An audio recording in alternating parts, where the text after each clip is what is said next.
తెలంగాణ ప్రభుత్వం తీసుకున్నటువంటి 42% రిజర్వేషన్లు అనేక ప్రామాణికమైనటువంటి చట్టపరమైన అంశాలు తీసుకొని ముందుకు పోతా ఉంటుంటే దీన్ని అడ్డుకునే ప్రయత్నం జరుగుతూ ఉంది.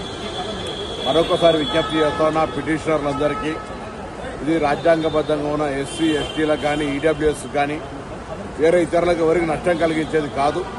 బలహీన వర్గాలకు చేయుతగా ఉండే విధంగా రేవంత్ రెడ్డి గారి నాయకత్వంలో రాహుల్ గాంధీ గారి ఆలోచన మేరకు జరుగుతున్న ఈ ప్రక్రియలో అందరూ ఆలోచన చేయండి. కొంతమంది వ్యక్తిగతంగా రెడ్డి జాగృతి పేరు మీద వేస్తున్నప్పటికీ మిగతా అందరికీ సంబంధం ఉన్నటువంటి మాట కాదు. ఇది గ్రామీణ ప్రాంతాల్లో కల్మషం కలిగేటువంటి పరిస్థితులలో బలహీన వర్గాలకు అండగా ఉండాల్సినటువంటి పెద్దలందరూ కూడా సపోర్టుగా ఉండేటువంటి ప్రయత్నం చేయమని సందర్భంగా విజ్ఞప్తి చేస్తాను. ఇది ఎవరి హక్కును గుంజుకునేది కాదు. ఇది రాజ్యాంగంలో ఎస్సీ ఎస్టీలకు ఉన్న మాదిరిగా బీసీలకు కూడా హక్కు రావాలని కోరుతున్న సందర్భంలో అన్ని రాజకీయ పార్టీలు కూడా ఇందుకు మద్దతు ఇచ్చినాయి. సుప్రీంకోర్టులో కానీ రేపు హైకోర్టులో కానీ ఎక్కడ న్యాయపరమైన అంశం వచ్చినా అన్ని రాజకీయ పార్టీలకు సంబంధించినటువంటి ఏకాభిప్రాయంతో జరిగిన ఈ బిల్లుకు నొసలాడినట్టుగా వాళ్ళు కూడా న్యాయస్థానాల లోపల ఇంప్లీడ్ అయి పార్టీ అభిప్రాయం కానీ ప్రజల అభిప్రాయాన్ని స్పష్టంగా చెప్పాలని అన్ని రాజకీయ పార్టీలు కూడా మరొకసారి విజ్ఞప్తి చేస్తా ఉన్నా.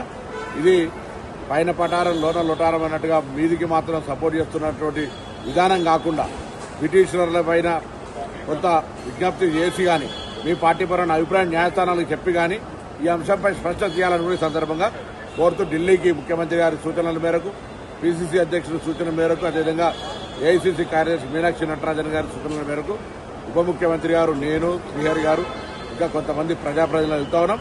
తప్పకుండా అక్కడ సీనియర్ న్యాయవాదులను కలుసుకొని బలహీన వర్గాలకు న్యాయం చేసేటువంటి అంశంకు తెలంగాణ ప్రభుత్వం పూర్తి కేబినెట్తో సహా పార్టీ మొత్తం కట్టుబడి ఉందనే మాటని సందర్భంగా తెలియజేస్తా ఉన్నాం.